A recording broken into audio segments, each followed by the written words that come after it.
Hello साथीहरू, म चाहिँ सुशीला। आशा छ तपाईहरु सन्चै हुनुहुन्छ। म पनि यहाँ एकदमै सन्चै छु।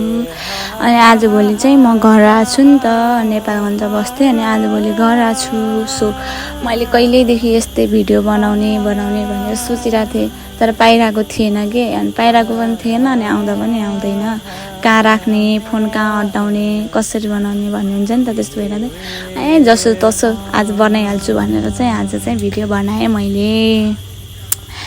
अनि मैले सुरुमा चाहिँ पानी सानी भरेर अनि बिहानदेखि नधोको भाँडा थियो, खाना खाँदै फाल्दै गरेको भाँडा थियो। अनि हाम्रो चाहिँ एकैचोटि साँझ आउँछ नि त पानी, अनि त्यही भएर दिउँसो धुने हुँदैन। अनि त्यही भएर चाहिँ मैले चाहिँ दिउँसो बिहानदेखिको भाँडा साँझ धोको एकैचोटि।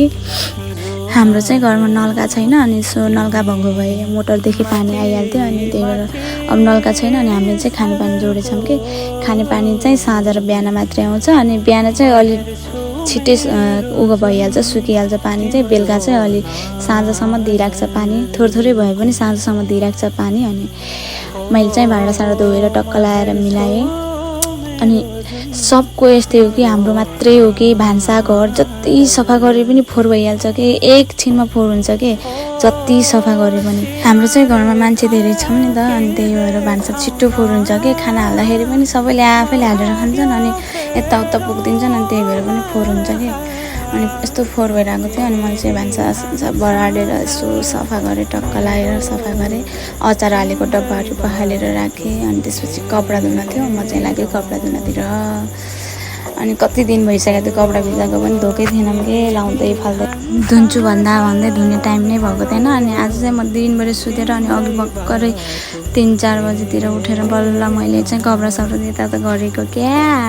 त्यति जाँगेरीले चाहिँ छैन। आज चाहिँ कहाँबाट जाँगर चढेर मात्रै गरेको, अन्त त्यस्तो जाँगर छैन। अनि यस्तो जाँगर चाहिँ हप्तामा 1-2 चोटि मात्रै चल्छ। अरूको चल्छ चल्दैन थाहा छैन, मेरो चाहिँ हप्तामा 1-2 चोटि मात्रै चल्छ ल। आज यो कपडा धुँदा धुँदै मेरो नङ पनि भाँच्यो, 2टा नङ भाँच्यो मेरो, गयो। गाह्रो छ मलाई। आजको भिडियो यति नै।